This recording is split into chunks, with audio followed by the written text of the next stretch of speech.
Hey, did you know that the Torture Pod has merch?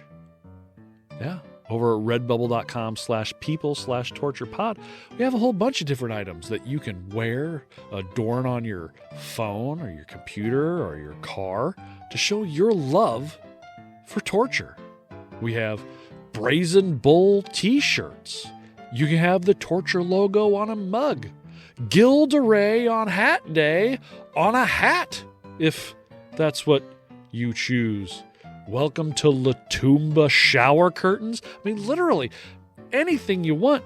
iPhone cases with sort your fucking life out on them. I mean, how much better does it get? And remember, all Pride merch sold, profits go directly to the Trevor Project. So you're also helping people in the process of showing your love for the podcast. So go to redbubble.com/people/torturepod. And as all the kids these days say, get your fit on, bro. I don't know if that's what they say or not. I'm not cool.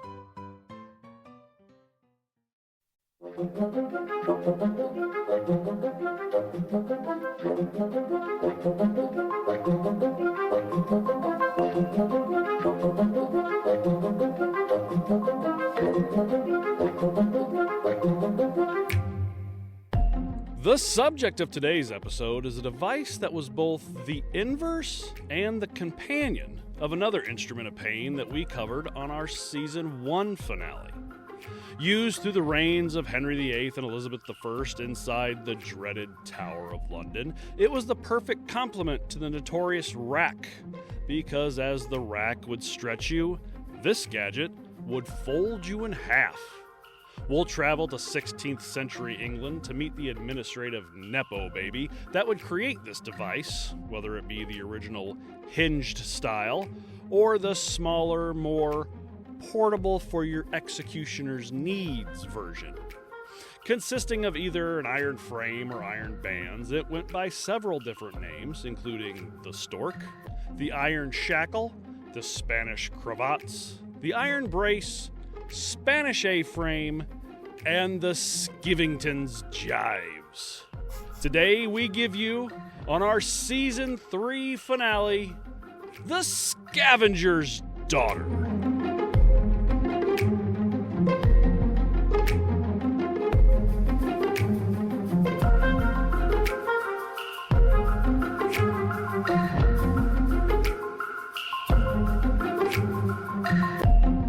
I'm Kevin Young.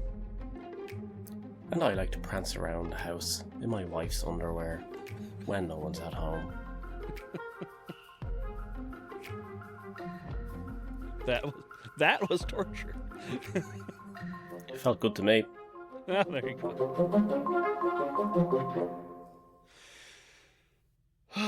Have you seen the trend going on social media where the man and wife will be in bed and the wife will look at him and go, "Take my clothes off." And he'll be like, "No." And she'll go, "Take my clothes off." And he'll get out of bed and he'll be like wearing her nightgown and be like, "But I feel pretty." No, I haven't.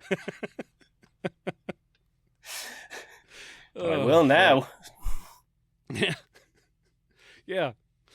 Oh, Dan, how you doing? What you been up to? Good. As tired as always, you know. Working, house working. You know, get in there though. You have to. Yeah, little by little. Yeah, little by little. Yeah. Plumber's coming next week. A couple of last big jobs. Yeah, they have to tile the bathroom. Yeah, it's been a while since we sat down and talked. Yeah. How are you? Going on? You know. Yeah. Yeah. Well, I know. Yeah. How about us not meeting up as often as we should? We'll talk a little bit about that near the end of the show, about what's been going on and what you can look forward to in the future. But otherwise, yeah. Saw 28 years later. Lovely. I know there's a lot of people complaining about it. Personally, we loved it. It's got its fast-paced parts. It's got its slower parts. Well, it's not fast-paced enough. I want more mayhem and chaos. It's like there's quite a bit of mayhem and chaos, but it's not a 100-mile-a-minute thing. They're telling a story. Yeah, like the first one wasn't 100 miles a minute. No, either. there I was should know. plenty I of watched it downtime. 2 days ago. Yeah, they're in the fucking apartment with... Yeah, the whole lead up to that as well. Like, Yeah. it starts really slow, has a little bit of a fast-paced bit, goes really slow again. And then the next fast-paced bit isn't until they're, like, in the tunnel. And that's 3 seconds. And then there's another long, slow bit, like, where they're on their road trip and stuff like that. And it doesn't pick back until up they again. get to the fucking mansion or whatever. Yeah, until he lets hell loose in the mansion is the next time it picks up. So there's literally 3 fast-paced, action-y bits in it. And 2 of them are only about fucking 30 seconds long. So, fuck up, people. That's about what you get with this one. That's fine. That's what you want. It's got a slow build, and then it gets kind of chaotic. It gets a little gross. It gets gory. It gets violent, which is what you're looking for. And then there's a lull, and then it does it again, and then there's a lull. I know a lot of people are complaining about the ending. What? That's stupid. Well, for one, I'm not going to tell you anything about the ending because I can't tell you one part of it without giving like a good portion of it away. Does it end with a lot of the infected appearing out of the tunnels, the train tunnels in Paris, and it pans up and shows that's Paris, and it's like, they're setting it up for another one that they never made. Even though they said in the first one that they were in Paris, in the first few minutes you find out that apparently they were in Paris. But, anyway. Yeah. I digress. Go on, sorry. Yeah. Well, I can't... So do your best not to see any spoilers, because if you see any spoilers, it's going to ruin the ending. And the ending... I know that you and Allison are big on trying to figure out the whatever is going to happen. I can guarantee you, if you haven't seen any spoilers, there is no possible way in hell you could figure out what the end of this movie is going to be. Zero chance. Accepted. Go see the movie, and I want you to text me through. I want you to text me while you're in the movie, telling me what you think the ending is going to be as it goes on. Until you get there, then you're going to be like, "What the fuck?" Turns out, turns out it's an episode of the Rugrats the whole time. Yeah, dude. When and we it's just came all out in of their imagination. Did you guys have Care Bears over there? We did, yeah. Yeah. So when we came out of Avengers Endgame, the last one, everybody wanted to know what happened. Well, I did it on Avengers Infinity War too, but Avengers Endgame, I come out and there's just a ton. We went to an earlier show and there's a ton of people in there just waiting to get in. I can't believe Darth Vader was Luke Skywalker's father the whole time. I look at my wife and I was like, who would have thought Care Bears out of left field with that Care Bear stare? Holy shit. And I just walk out and people are like, huh? And when we came out of Infinity War, everybody knew that somebody was going to die or something horrible was going to happen in Infinity War because there's everybody posting a lot about how sad people were leaving. And we come out of there and I go, killed off the fucking Ninja Turtles, man. It's just fun to fuck with people. I was actually really tempted when I walked out there during the night. We're walking through and again just people around outside, and it's nearly every time, actually I'll correct myself, every time I walk out and there's people outside, I'm always tempted to say, I can't believe Darth Vader was Luke Skywalker's father. It's always so goddamn tempted. Yeah, there will be one time I'll do it and somebody will get it, hopefully. But see, the problem is, alright, so this whole thing with the movie, and I haven't seen it yet obviously, right, but see what this is called. It's called pacing, people. Right? Yeah. And movies are not 100 mile a minute things. That I think that's a big problem nowadays with younger people and attention span. We've kind of talked about this before. But the attention span just isn't there if it's not just go, go, go, go, go. Mm-hmm. Then you lose them after a few minutes of it slowing down. And that's the sort of movie, though, that needs to have those kind of slow bits. You know what I mean? It's not like, was it 2003 or something that the remake of Dawn of the Dead came out? Something around that time, and maybe it's a bit later than that. I can't remember exactly, but that was very fast paced, especially compared to the original, because again, they had to start making them faster and have far more going on, because even back then our attention spans are slipping a bit. But yeah, it doesn't need to be going 100 miles an hour. But with even that, you still have that large part in the middle where they're just hanging out in the mall, having a good time. Yeah. You got the little montage, and then they're playing like golf on the roof and shit like that. Guess the celebrity with the guy across the street. Yeah. So, I mean, yes, pacing. And this is one of those movies where if you don't like slower times, but that's dialogue heavy and trying to, come to terms with specific things that are happening. Again, I'm not going to say anything. If you can't handle that, then you're not going to like the fucking movie. It's the worst movie I've ever seen. Transformers then, or some shit like yeah, no shit. Yeah, what's the they're the Expendables or some crap. Like the thing is, well, anything that's like a horror based thing, Crank shouldn't be super fast paced. Crank. No. But it should be like look at like the likes of Insidious, right? They're not the greatest movies ever made, but they actually are. I thought they were done very well pacing wise, stuff like that. Like things like was it one of the Insidious things? No, Sinister was real. Sinister was really good actually. But Sinister, because you knew you were gonna get those scares. Wasn't the nun? There was something with nuns in it that we watched that was related to one of these other series, like the Annabelle series or Conjuring something like series. The Conjuring ones, that's it. Yeah. Yeah. And the pacing in those was fantastic. And yeah. Well, up until the last one, the devil made me do it. It was fucking horrible, but it's alright. Wasn't as good. No. Yeah, I was not a fan. No. But yeah. Look, it's all a load of shit. I blame social listen media. to people's opinions, right? Well, things like TikTok and crap like that.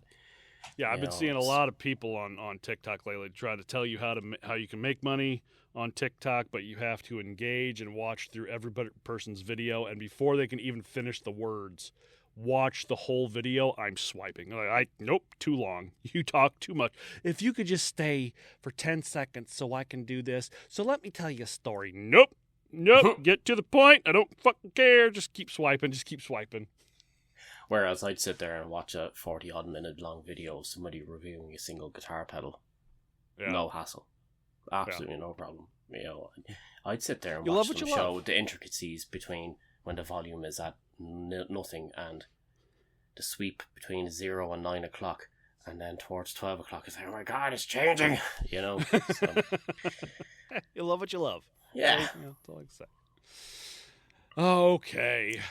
Dan, let's take you back to the year 1580, specifically December 9th, in England. You are a priest. That is your birthday, isn't it? It's my birthday, yeah. Yes, December 9th, 1580. Dan is hundreds of years old. What did I do this time? Well, you are a priest known as Luke Kirby. So, honestly, you could have done a whole plethora of things. Catholic priest. Luke Kirby, eh? Sounds like a really, really crap that's the type of name you're looking for in 1580s England. Yeah, Luke Kirby. And you have just been transferred to the dreaded Tower of London a few days earlier. You see, you had the misfortune of being born in the mid-16th century, about 1549, near Richmond, Yorkshire, England, and deciding in your mid-20s to convert to Catholicism. You had attained an M.A. at Cambridge. Nope, never would. And then in 1576, you became an ordained priest. After traveling and furthering your studies, you make the horrible mistake of returning to England in June of 1580. Upon landing at Dover, you were almost immediately arrested. Here's my car. Get him. Your crime? Well, you're a Catholic priest in England during the reign of the very wishy-washy, as far as religion goes, Elizabeth I. Our old buddy Liz. Yes, we've talked about before. Go listen to our rack episode. And even though your official charge is of conspiracy against the Queen, we all know it's because you are Catholic and old Liz doesn't like the Catholics. At least not this time you're arrested. At least not at the time you were arrested. If you would have waited a few months, that might have changed. Who knows? Or if it was on a Tuesday. Yeah. Anyways, after a 6-month imprisonment at the Gatehouse at Westminster, you are sent to the Tower on December 4th. That brings us back to the 9th, where we are now. Now, there's a good chance that you have already been racked. It was pretty standard punishment at the time. Again, learn more about that on our rack episode. But after the rack... bury your face in boobs. Is what you are... Please they didn't call it a motorboat back then, you see, because there's no such thing as a motorboat. So they just call it rack. True. Yeah. Yeah. The go. paddle boat. Please stop motorboating me. What are you talking about? What is this motorboat of which you speak? He's the devil! Get him! But after the rack, you are taken to a relatively small, A-shaped piece of metal on the floor. You are made to crouch on the ground, your knees to your chest. Very hard to do after God knows how much time on the rack. Then, with a fair share of squashing and maneuvering, the device is wrapped around your neck, then shackled to your wrists and ankles, crushing you into a not just uncomfortable, but excruciatingly painful and, when left in too long, permanently debilitating position. This was the torture of the Scavenger's daughter. So just like, T-Rex in it with your arms. Yeah. I remember seeing an image of it, and it reminded me of some form of like food press type thing. Did you ever see that thing that they use to you've probably seen a video of where a guy like loads tons of fried chicken into this vat and pulls this thing down and squeezes it and all the fat comes out. It kind of reminded me of like what I imagined the inside of that looked like when the thing gets shut down. But you know what I mean? Like if you took away the outer part of the vat, that's kind of what I had in my mind. It's like I can just imagine now somebody just kind of crushing him down further like a clove of garlic or something. Well, they would have to like get on top of them and push them down to get them into the position because the A-frame was so small. Apparently extremely heavy because it's all iron and hinged and everything. It's got a bunch of fucking loops and shit on it. But yeah, you'd have to get crushed way fucking down, hunched over, folded in half pretty much to get... Help if you're fat, you know. Can't do it to me. Yeah. So they do what they do on airplanes and they get two of them instead. Stick them together. Like that Kevin Smith video from when he used to be fucking 300 some odd pounds. Now, the tale says that Luke was left in this device for over an hour. Even so, he did not recant his religion or give up any other Catholics or conspirators to the torturer. And the next year, he would be convicted of treason, and in May of 1852, he would be hanged, drawn, and quartered alongside other priests like William Philby and Lawrence Richardson. If you'd like to know more about hanged, drawn, and quartered, go listen to our horses episode. See, in this podcast, it's all one big circle. It all comes back around. Covering something like now. The breaking wheel was the circle? Yes, exactly. If you want to know more about the breaking wheel. I don't have enough cards on our YouTube videos for all these fucking things that we're bringing up. Now, another that would be executed that day would be one Thomas Cottam, born also 1549 in Lancashire to Protestant parents. He would, after earning a BA and MA at Oxford and becoming a master of a grammar school in London, convert to Catholicism in 1575. He would then become a deacon in 1577 and enter the Jesuit in Rome in 1579. He then fell ill and was sent to Lyon to recover. Charles Sled, an agent working for Sir Francis Walsingham, Worcestershire. Exactly. In the court of Old Liz, would infiltrate Jesuit college and gather information on priests being smuggled into England. The spy Sled, as he was commonly known, had been in Rome and traveled with some Englishmen to Lyon, where he met Cottam.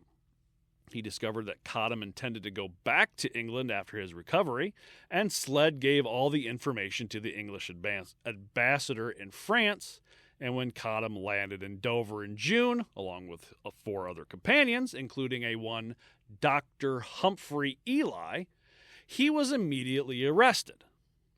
But Ely had a plan. It's all very Ocean's 11.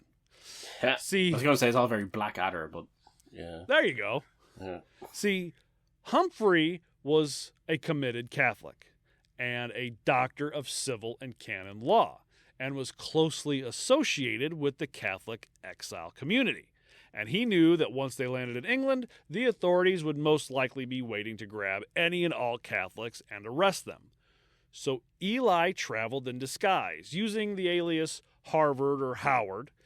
And when the priests were arrested, the authorities assumed he was a layman and for some reason entrusted him with escorting the prisoners to London and handing them over to Lord Cobham, the governor of the ports. So hey, here's guy, the plan. we just met. Here's the plan. Here's what I'm going to do. I'm going to dress up like just some Joe Blow fucking shit, all right? And then we're going to come off the boat, and they're going to be like, arrest the priest. And I'll be like, I got it. I'll take care of it. Yeah. I'll take care of that bomb for you. You, sir, who we've never met before, who look just like a regular person. Take them to the Lord. Do our jobs for us, please. Yeah. It's the weirdest fucking plan. Like, what the fuck? So, that's like the cops here, let's say, pulling somebody over. And then some random guy is out walking his dog. They say, hey, you, bring him down to the station. And then they just drive off. Yeah. Hey, you, I gotta get going. Don't worry about why. Take them down to the station. You know how to fill out a ticket form? You know how to give them a ticket? Here, the instructions are on the back. It's fine. I gotta go. I'm late for a massage. Now, once they were safely out of Dover, Ely simply let Cottam go. He's like, do you see him? Do you still see him? No, they're gone? Get the fuck out of here. Yeah. Just pull over the side of the road. Get out of here. Let him drop off into the woods.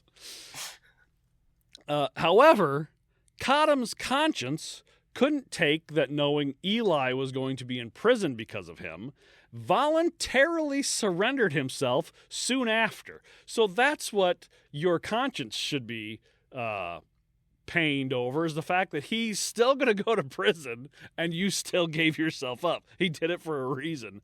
Honor his reason. It's like, I can't be caught because this man will have gone to prison for no reason. Silly. Can you imagine just getting thrown in prison and looking over and Eli's the like, guy standing there. What the fuck, dude? Yeah. I'm in prison because of you. It's like in every horror movie, there's always that person that sacrifices themselves so everybody can get away. And the person they try to sacrifice themselves for, just stand there going, no, don't do it. And then they stand there and the person dies and then they're still in trouble. Every single fucking time. Every fucking time. I'll stand hold them off. You guys run. And then they run 5 feet and stop. The guy dies. And then the killer's still coming after him. No! Like, he was my best friend.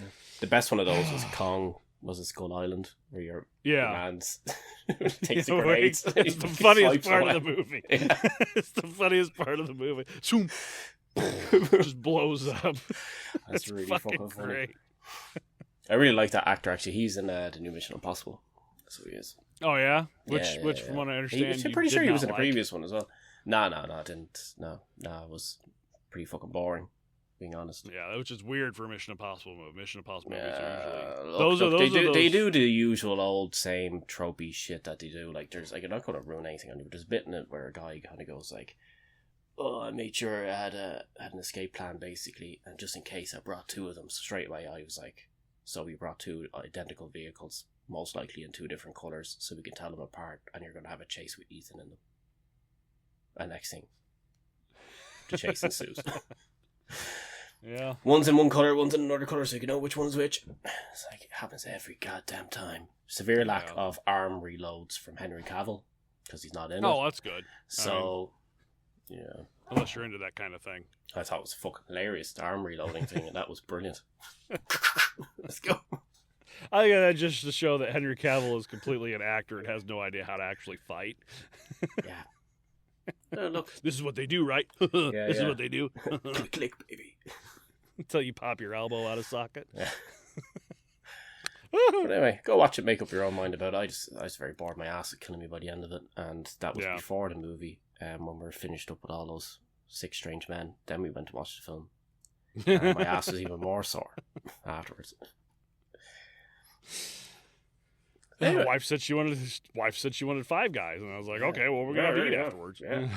And I wanted a bit extra, so went for 6. Now, Cottam was held as a close prisoner in Marshalsea until being transferred to the Tower, also on December 4th, where it is said he was tortured once on the rack and twice on the Scavenger's daughter. Now, before his death from being hanged, drawn, and quartered, he declared, quote, "I will not swerve a jot from my faith for anything." Both he and Luke Kirby were later beatified by Pope Leo XIII. So, how did this thing come to be? Well, for that, we go back to 1497, Skevington Hall, Leicestershire, and the birth of Leonard Skevington, the son of Sir William the Gunner Skevington, a Tudor knight and Lord Deputy of Ireland, and his first wife, Margaret Digby. Now, William had served as Master of the Ordnance under Henry VIII and twice as Lord Deputy in Ireland, which brought the family into close contact with the Tudors. Leonard would have most likely served alongside his father in Ireland during the 1534-1535 rebellions, as well as receiving military training, and was groomed for Tudor administrative or martial service. Now, after his father's death in 1535, Leonard, with already established ties to the Tudors, secured powerful roles in the kingdom. He was at some point appointed Lieutenant of the Tower of London by Henry VIII, and he oversaw high-profile prisoners like Anne Boleyn, Catherine Howard, Sir Walter Raleigh, Sir Thomas More, and eventually Old Liz herself. Now, it was also his responsibility to come up with new interrogation methods. Use your creativity and your ingenuity. Find out what's the best way to torture these people that come in. I imagine at some point he's just like a hammer. Yeah, stick, corkscrew. Yeah. What do we got lying around? Butcher's mallet. Yeah, literally. Yeah. I watched Novocaine yesterday. Have you ever seen Novocaine yet? We saw that. Yeah, it was good. Yeah, he's pulling the fucking fingernails out. It's like, literally, you can use anything with torture. God, yeah. Oh, yeah. I was squeaming. He's just like, yeah. They do that in an Irish movie as well. No. Yeah. No. Yeah. I'm usually good with pretty much anything until they get to the feet. I don't know, for some reason, foot stuff just... Then he gets horny. Just... Well, I can't watch anymore. Oh my God. Thank God put this hole in his popcorn bucket. Now, he decides to come up with a clean alternative to the rack. So he engineered, or most likely had a blacksmith engineer, an A-frame compression device with circular part of the top for the neck, 2 legs with areas for the wrists or upper arms about a third to halfway down, and 2 hinged areas for the ankles at the bottom with a bar to go in between them to keep the victim from flexing the contraption. Now, getting someone into this device was It sounds like he saw a lot of shit in the ground and went, that there. Get a person in there. He's looking at the alphabet, and he sees the A, and he goes, I tried it with the F, and it didn't work, but the A might be the one. We all know giant letter T's have been used by the Catholics for years. Yeah. Can't go using that. Can't use that one. Oh. The Catholics and the Jews use the T too much. And the X. They've used the X. Nobody likes Q's. It's like a funny circle. It's like a circle with a kickstand. Yeah. Now, nobody appreciates how fancy a Q is trying to look. God damn it. Yes. Just trying. It's the Fred from Scooby-Doo of the alphabet. It's got that ascot on. Yeah. It's trying to look proper for a black tie meal, and nobody uses it. It's like, we can only use the Q if there's a U after it. Otherwise, we don't need it.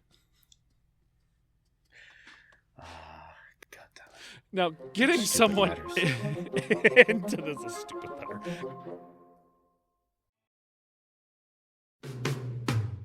Let the beardstruggle.com cream all over your beard. What? With the Beard Struggles all new beard cream. Oh, thank God. Now everybody can get nice and creamy.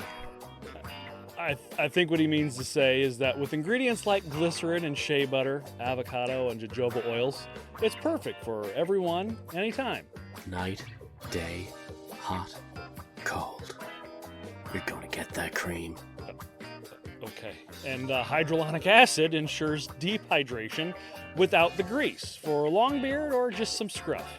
Creamy scruff without the grease. Dude, gotta stop. And as always, use our exclusive discount code TORTURE19 and take up to 19% off at checkout. Getting creamy and taking it off. Okay, we need to end this. TheBeardStruggle.com. Do what's right for your beard.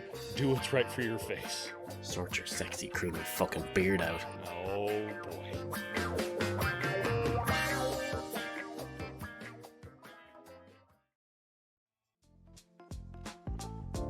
Today's episode is brought to you by podup.com. Let's be honest. Whether you want to admit it or not, you've probably thought at some point to start a podcast. Podcasts are fun. Podcasts are fun. You and I have a good time on here, Dan. Some of the just get on, talk junk. Yeah. I mean, it's some dark content. What we're talking about isn't necessarily fun, but we make it fun. We have a good time, and we would never even met each other if it wasn't for podcasts. So that's true. Podcasts and Canadians. Podcasts and Canadians, little D&D thrown in there. I mean, change your life. Well, there are about 5 million podcasts out there, and around 90% of those stop after just 3 episodes. That's including about 1.8 million that stop before they even start, which we know a thing or two about that, now, to be fair. Yeah, we do, unfortunately. Yeah. Quite a few still on the drawing room floor. So. Yeah. And of those that do get started and past that 3 episode mark, about 90% of those don't get past 20 episodes. And there's a reason. Podcasting is hard. Well, successful podcasting is hard. Yeah, it's not just sitting in front of a microphone and talking for an hour, even though sometimes that's what it is for me. It's recording, audio editing, video editing, social media, promotion, blah, blah, blah, all the stuff that Kevin does. And I do. And finding and paying for all that software to use can be just as big of a headache, not to mention expensive. Well, with PodUp, you can have a one-stop shop for everything you need to take your podcast to the next level. With 35 powerful modules with AI integration and one software, you can create, publish, grow, monetize, and manage your podcast with a simple, easy-to-use interface. Everything from a site builder and recorder to editing for video and audio, live streams, blogs, and transcriptions. Legal, newsletters, SEO. Setting up shops, getting ads and sponsorships. Managing your workflow, files, and even backing up your content. Set up an account today and get 14 days free. And even schedule a demo with one of PodUp's podcasting experts to see how to start producing and monetizing your very own podcast. And when you're ready, use our exclusive coupon code TORTURE15 for 15% off whichever package you decide to go with. And if you're a professional that's even too busy for that, go to podallies.com. Yeah, their done-for-you podcast production and marketing service will take care of the dirty work for you. Dirty. We're talking websites, social media, editing work, SEO, all done for you. So you can just focus on being the star of the show, like me, and getting on with your day, unlike Kevin, who has to do all the work. That's why everybody comes is for Dan. And this team of experts will use PodUp software to put your podcast on the map where it belongs. See, just they're using PodUp software. It's all one big circle. It's always coming back around. Like an opposite of a square. Try. There you go. So, go to podup.com and podallies.com and use our coupon TORTURE15 for 15% off. That's TORTURE15 for 15% off. Podup.com, the ultimate podcasting platform.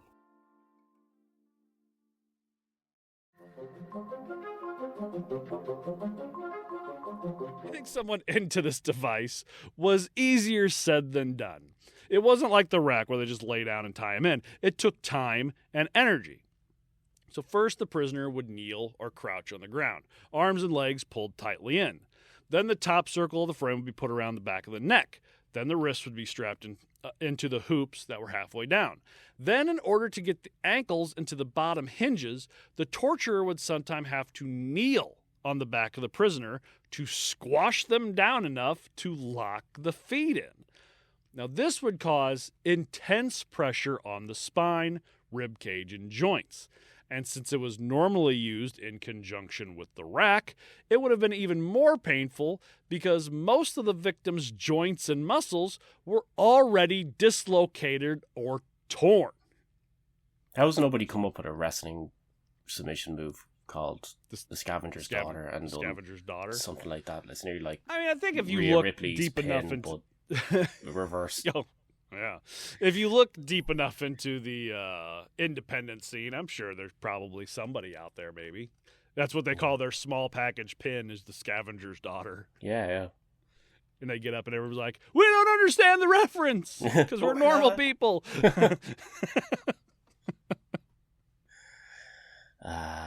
Yeah. Look, at least it would make far more sense as a thing than some of the ones I've witnessed recently. So some of them wrestling silly. Moves. Yeah. Is that one of them? It's one of the diva ones, or whatever. Does this front flip off a rope and like does a thing that's similar to an RKO, but it's all based on the person that she's doing it to, just flailing beforehand for no reason. Oh yeah, Sol It's Ruka does one where it's a flip into an RKO. It's cool to look at, but it's one of the most obvious setup ones like you'd ever see, because the person who's standing there next to you, like, oh no, I better just dive forward for no reason. I have to stand this way and move forward. Yeah, there's a few of them like that. You gotta put reality aside and just appreciate the art. I know, yeah. Sometimes simple is better though. Yeah, like a good old-fashioned swanton bomb. There you from go. 60 feet up in the air. But then also, when he would do a swanton off of just the fucking top rope, you'd still see people on the ground kind of doing the scooch. Ah, of course you do. Yeah. I'm 3 inches too far to the left. Yeah. Now, if left in the device for long enough, the spine could start to dislocate, slipping discs. Vascular pressure could become so severe that the prisoner could bleed from the nose, ears, mouth, and eyes. Blood vessels would rupture, organs damaged, and eventual loss of consciousness. Breathing would be restricted. The inability to move could create a sense of panic. And if left in long enough, the prisoner could experience long-term nerve damage or even die from the position. Where's your God now, motherfucker? Where's your Catholic God now, rebel scum? Again, Darth Vader, Luke's father. Now, this wasn't the only version of the stork, as it was sometimes known.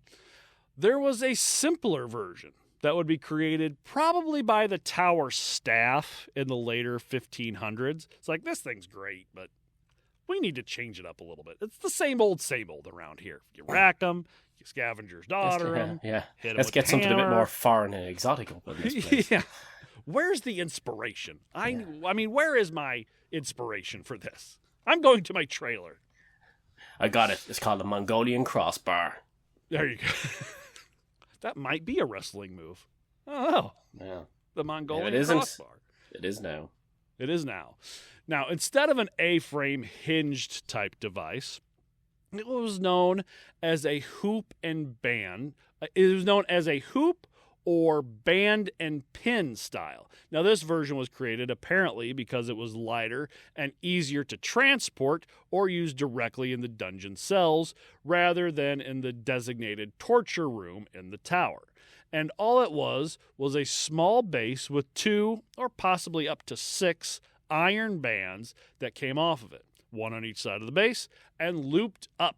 Then at the top, they were joined together by a large screw or pin that would allow them to tighten or loosen when needed. The prisoner would kneel down on the base inside the iron hoops.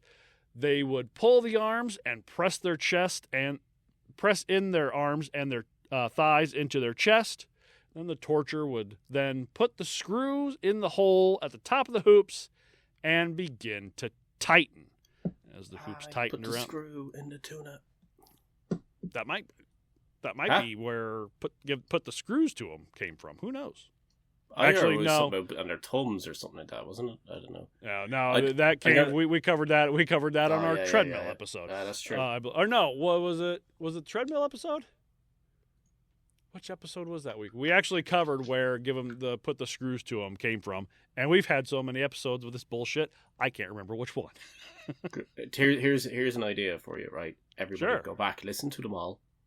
Let's do then every single email episode. us and let us know which one it was in after you've listened to all the previous episodes. I'm gonna be honest, I was actually thinking of this iteration of it when I was saying about the press and can thing, because it looks like somebody could be tightening it up and they'd go down. Yeah, like somebody squishing. I'd wondered if that was the was that version. Somebody's crushing fucking olives into olive oil and all that shit. Yeah. It's not the first time we couldn't remember which episode something came from, by the way. I remember a couple of years ago somebody messaging us about talking about Catwoman. So you mentioned Catwoman at some point in one episode. It's like, I do not remember any of that. But then they gave us like the episode and the timestamp and all that. It's like, oh, okay. It's good to know people pay attention sometimes. Well, I don't. No. Clearly.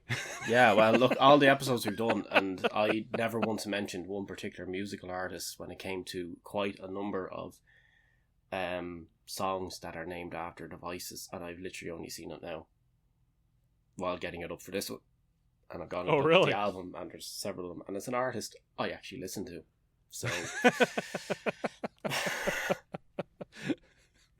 there's a whole album dedicated to this shit.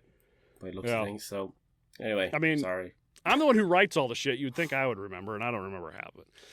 Anyway, as the hoops tighten around the body, the prisoner would begin to be crushed. And as the pressure would increase, blood vessels in the head and face would begin to burst, leaving bruising and swelling. The lungs wouldn't be able to expand, making breathing all but impossible. Bones would break, joints would snap, and left in for too long, you die.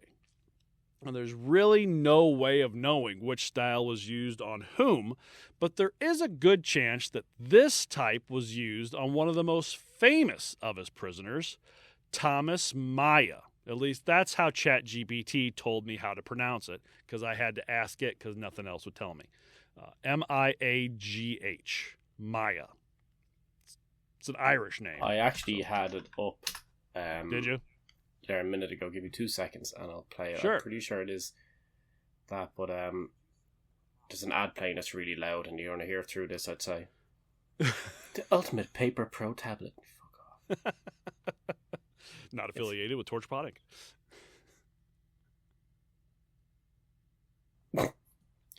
There's an Irish guy saying it, and I don't know if it's like an AI thing or what it is, but it's just the most boring fucking Irish voice. He goes, my.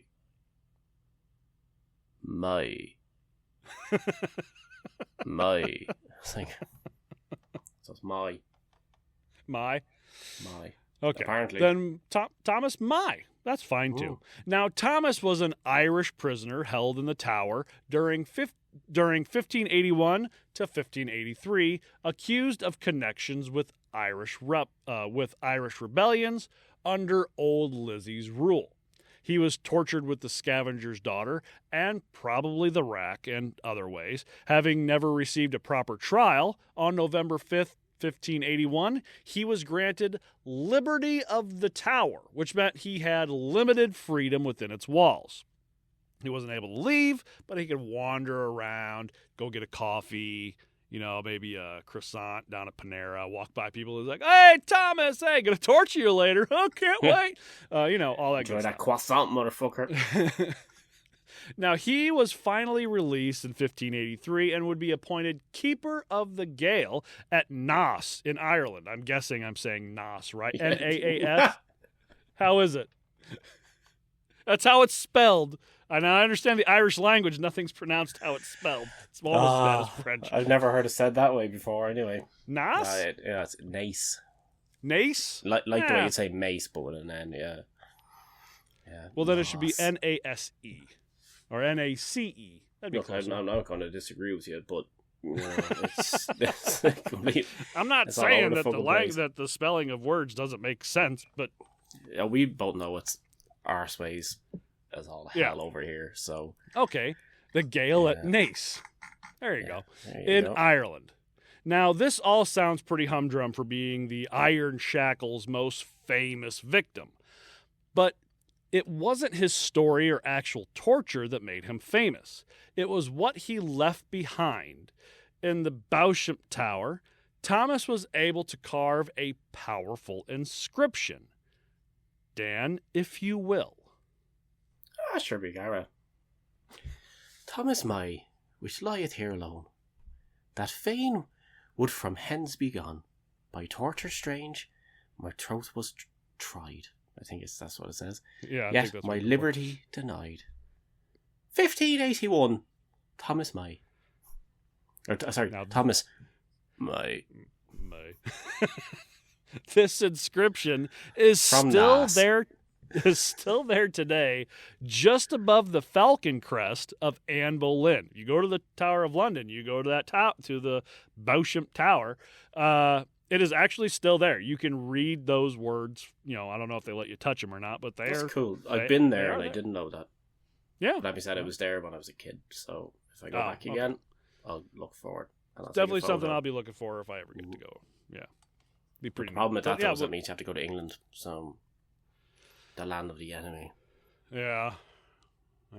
I'm not too worried about them, but I know you. We'll go there and we'll do a live show just for Sam. Because he'd be the only one that would go. I would because the English don't want to hear about all their atrocities because 90% of this podcast is about them. So we won't be doing one in the Vatican either. Yeah, no. Be like, well, you guys are doing a live podcast at the Tower of London. That's pretty cool. What's it about? History of torture? Yeah, I'm not going to go to that because that's probably about place us. For doing it though. That's the funniest thing. It'd be the best place in the world to fucking do it. That's our goal. Yes, that would be. Okay. I mean, that would be fucking awesome. Yeah. Play D&D with Vin Diesel. Not really though. With Vin Diesel. I've stolen that from your man from Critical Role. So no. Joe Manganiello, all those. No, for me it would actually be Sam. Fucking Sam Witwer, Darth Maul's voice. Basically. Oh, okay. Yeah, and he also did the Force Unleashed games. He was the main protagonist in that. All right. And he's one of the first zombies in The Walking Dead.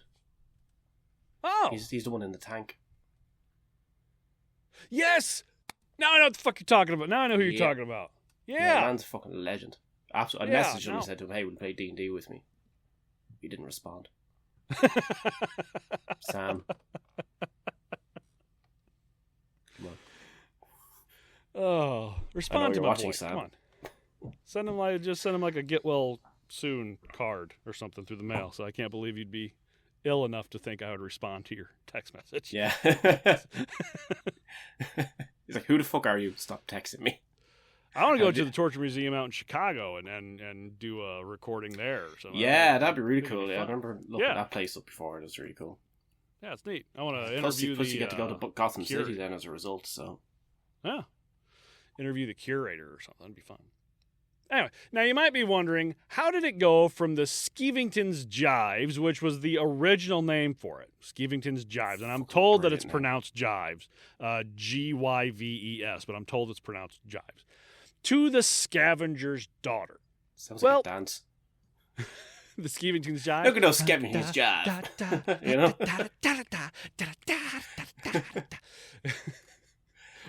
Look at them all do the Skevington's Gyves. as our boys got flying off to World War II, right after they do the Skevington's Gyves at the random nightclub. Now, while Gyves is an is an archaic word for shackles or fetters made of iron. So Skevington's Gyves is equal to Skevington's shackles. Then, because the rack was sometimes known as the Duke of Exeter's daughter, and the Skevington's shackles was used in conjunction with the rack, it was then nicknamed the Skevington's daughter.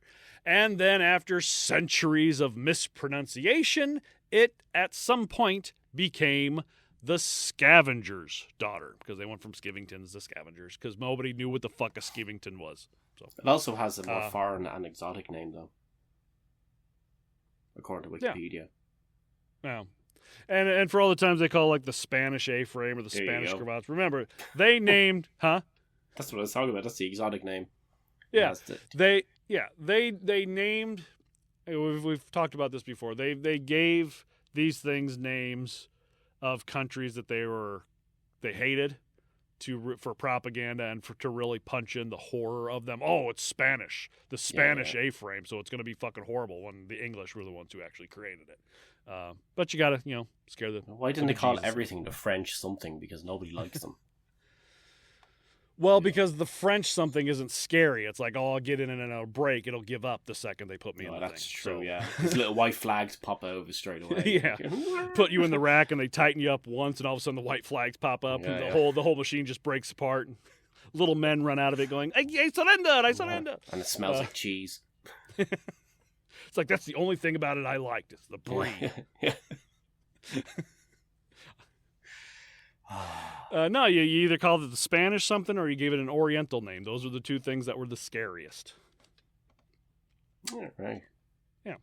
Now, during the reign of Charles I, and with attitudes changing about due process and the use of torture, the Tower records and council papers show no reference to the Scavenger's daughter after 1640. So, more than likely, that's when they stopped using it. They continued to use the rack after that. But they're like, you know what? We really need to calm down on the torture. We either need to stretch or we need to press. I vote on we keep stretching. I say we just keep stretching. It's easier. People are usually taller afterwards. They have a good experience with it. They can play basketball. Well, look, it must have been effective enough in the sense that, like, it was very rare that something lasts in usage for that long, in general. 150 some odd years, yeah. Yeah, like... Yeah. If it ain't broke and all that. I mean, that's a generational torture device. You're tortured in it, your daddy was tortured in it, your granddaddy was tortured in it, your great-granddaddy was tortured in it. That'd be the equivalent. And which is weird is one of them was a Catholic, the other one was a Protestant, the next one was Catholic, and you're a Protestant, and you all got tortured in it because they kept changing their fucking minds as who the bad guy was. Religion, yeah. I was sitting there, it's like, you're in this next week, Joe. What's the bets? It's like, no. Go back to Catholics. No. Protestants. No. Well, it's the father gets... It's the father gets tortured, and he comes home and he goes, son, whatever you do, don't be a Catholic. They'll torture you. So you grow up your whole life being Protestant, and then you're the bad guy now. They torture and then you go home to your son, and he goes, son, don't be a Protestant, because they torture you. And he grows up as a Catholic, and the next thing you fucking know, old Liz is in there, and she's fucking racking people because she hates Catholics. So you can't win, no matter which way you go. Racking them up. So we're racking them up. Paddle boat me, baby. Yeah. Dan, any pop culture? No.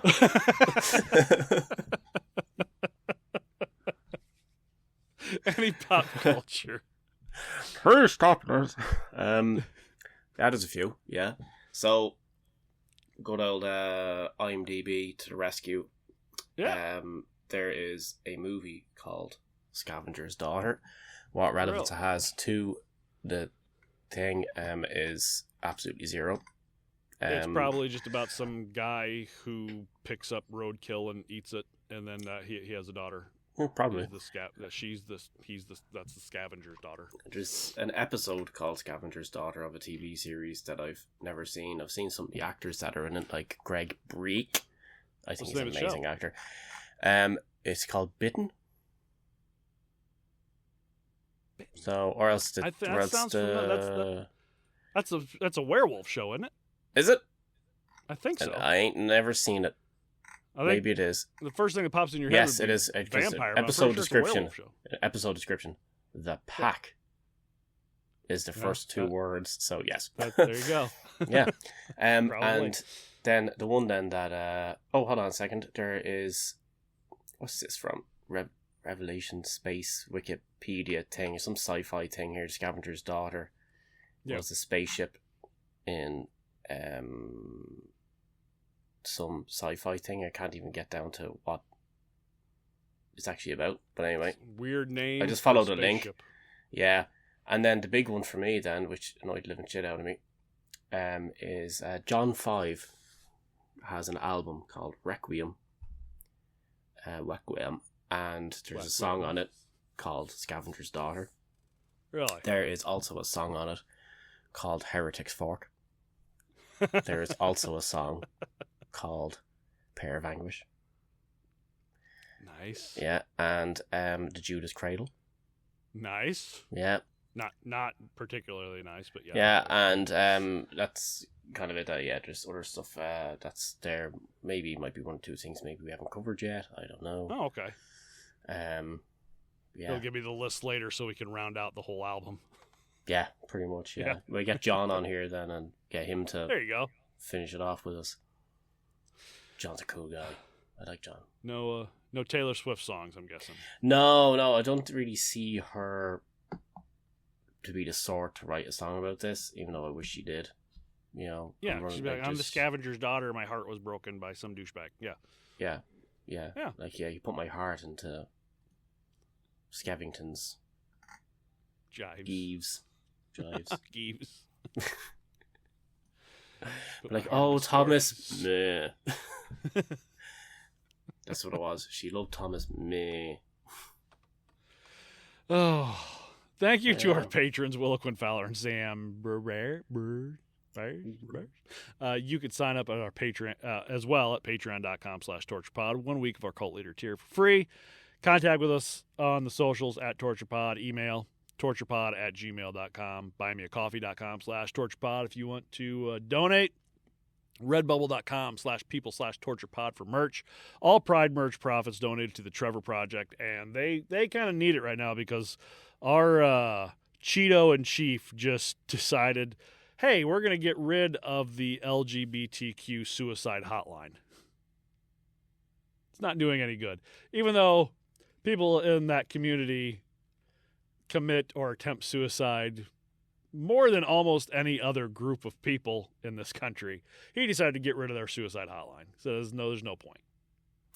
Yeah, so I know I'm never going to get into that country now as long as he's in charge, because of the amount of times I've called him an absolute prick and other things on social media. Yeah. But, it's gone a bit above and beyond ridiculous at this stage. Just in case he ever sees this, you, sir, are a fucking prick. There you go. Absolutely disgusting fucking human being. Go fuck yourself. I wish his father would have been a good as father of Chris Benoit. Yeah, that's true. Would have done the world a lot of good. So the Trevor Project has tried to step up and do their own type of suicide hotline or helpline for the LGBTQIA plus youth. And I know Canada has been giving out their number for their suicide hotline for that community, and has been letting people call in toll free, even though it's across international borders. So if you're calling them, hey buddy, what are you doing, buddy? Yeah. I don't think you should do that, buddy. It's not a good idea, buddy. I'm not your buddy. We've apologized for Bryan Adams many times, buddy. Go rate and review wherever you can. Thank you to our sponsors. You can support us by supporting them. Hint for our Season 4 premiere. Some men just want to watch the world burn. And some do it while playing the fiddle. Allegedly. It's about Batman. It's about Alfred. He's the main villain in the Batman universe. Because he got... My name is Bruce Wayne. Tangerine. Just... Blah, blah, blah. Bruce Wayne is just mentally ill. So he got all these actors to act like supervillains. Alfred did. So Bruce Wayne thinks that he's actually doing stuff. He's just beating up stuntmen. Nice. He's just... Is that why that one guy just flips over in the background out of nowhere in one of the fight scenes? Pretty much. That's why the henchmen only come and fight him one or two at a time. Yeah, yeah. His I tell you what, wonderful martial arts. Yeah. Nobody's henchmen were better than the Jokers in the original Batman movie, the Tim Burton one. Yeah. They were just so fucking badass. When the guys go around with the leather jackets and they had like the scarfs on, like that. So yeah, I just thought they were the badasses. Motherfuckers going, so they were boom boxes and yeah. It's good. Cool. Let's watch that movie again. Now, before we finish, I understand there's the elephant in the room of this season has been kind of hectic. Oh, there's the two little children back there. There might be an elephant back here somewhere. Roger Rabbit, by the way, if you didn't pick up on that. I guess from the animation, yeah. Yeah. We've been kind of sporadic with our recordings this season. And we understand. It can be a little frustrating. We have both felt it. But you know what? Sometimes we took a long hiatus because we both needed the time off. And then there's been times since then where one of us or the other one has needed to take a week off or 2 weeks off. And that's the way I understand. You look at, I think there's like 18 or 19 episodes this season versus like 26 in our other two. I get it. It sucks. We are going to try best we can to stick to a proper schedule, but I can't guarantee that we're always going to be able to put out an episode. Sometimes life gets in the way. Yeah. Sometimes I get in the way. Sometimes you get in the way. Sometimes shit happens. Personally, I blame Kevin. But no, like look, for me, it's an easy one. Like I ended up moving into a house that needed to be completely gutted from the ground up again, and it's been fucking hell. you know, it really has. Yeah, coming to a close on it, getting so close. You're getting there. Oh, my big thing was we're trying to figure out a way to actually buy this fucking house without losing our shit. And just the immense amount of work that I have to do at my job, 12-hour shifts, 6 days a week sometimes. Doesn't leave me a lot of time to do this. And we get burnt out a little bit, and we have other shit that we got to take care of. We will put out episodes as regularly as we possibly can. But it's going to happen again where we got to skip a week or 2 weeks. We're not going in. If we go somewhere, we will let you know. But if we miss an episode, it's just we're going to try to do better season 4. But that's all I can promise you. We shall do the very best that is physically possible within the realms of living a life and working 9 to 5s and having families. What I could say is if you want regular episodes every 2 weeks, then start donating, start buying from our sponsors, start buying from our affiliates. Make it so I can quit my job. Make it to where we don't have to go to actual jobs and we can just do this for a living. Yeah, we can just jump up at 12 o'clock and be like, hey, let's do an episode. Cool. Yeah. You know. We can do a bunch of shit then. We could do live episodes. We could do more than one episode every 2 weeks. We could bump it up a little bit. You know, we can finally do torture a la carte. Yes. You know? We can do plenty of stuff, but until that happens, you're just going to have to, live with what we can give you. Yeah, anyway. Exactly. Dan, any words of wisdom? Oh, boy. Don't convert to Catholicism. I mean, that's just a general good idea. Yeah. I was thinking more focused word of wisdom. But yeah, that's a pretty broad, don't do that. Yeah, that's, look. My views. If that's what you want, go on ahead. As long as you're not fucking somebody else's life over, who gives a shit? Yeah, exactly. I am sweaty as fuck. All my ice is melted. And bear in mind, if you do convert, here's the thing, there's an awful lot of stuff to do with what's written down in the teachings and all this other bullshit to do with all of them are hundreds, if not thousands of years old in some ways. The world is not the same as it once was when all that shit was written down. And as well as that, King James chose the pieces that he liked the most and stuck them into it. So there's an awful lot gone out of there. So, and there's a whole heap of stuff thrown in there to just help him justify what he wanted to do. So, exactly. Take for what you will, but it is not the word of God, it is the word of King James. And the men who wrote it before him, that he liked that part. Like any of the homosexual bashing that is in the Bible comes from King James feeling guilty about being gay himself. And there you go. I mean, that's all it is. So, just do whatever you want. Just don't adversely affect somebody else's life. That's what I say. Yeah. I don't care what you do, who you worship, as long as you're not hurting anybody else. I don't give a shit. Or yourself. I don't give a shit. Anyway. Happy 4th of July to those of you in America. I know it's hard to find pride in our country right now, but we defeated kings before, and we'll defeat wannabe kings now. God damn it. Don't even put him into that whole thing. It's like, you know what he reminds me of, right? So let's look at it from a Star Wars perspective here for a second, right? Okay, all right. He thinks, right, he's Palpatine. But what he actually is that little rat thing that hangs out with Jabba the Hutt. I'll go you one better. He thinks he's Yoda. Actually, yeah, there you go. Yeah. Different color. He thinks that Joe Biden is Palpatine, which they do kind of look closer to. Joe is starting to look like Palpatine a little bit. But he thinks he's Yoda. He thinks he's Rey or he's Luke Skywalker, when in reality he's, that little or what's the name? What's Jabba? Yeah, the rat fucker next to Jabba the Hutt, or the what's the little flying worm thing's name that ran the it was Anakin's boss. Oh, Phantom Menace. Watto. Is it Watto? Yeah. Is that Watto? It's Watto or Wata or something like that. Something like that. Yeah. That's who owned Anakin as a slave. Who owned Anakin? Watto, yeah, that's right. Yeah. Watto? Yeah. Yeah. He wants to be Jabba the Hutt. What are you talking about?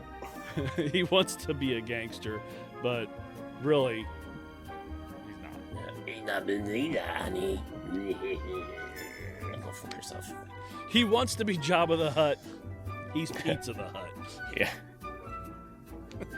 I'd listen to Jabba talk all day long, not over him. I don't listen to Jabba. All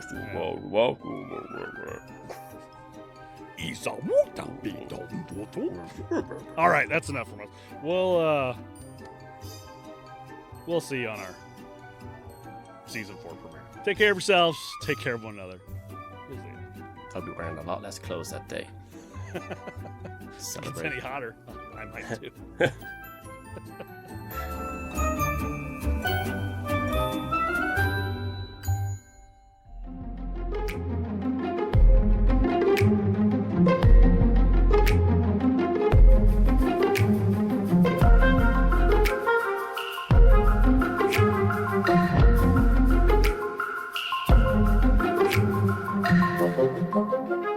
Thank you.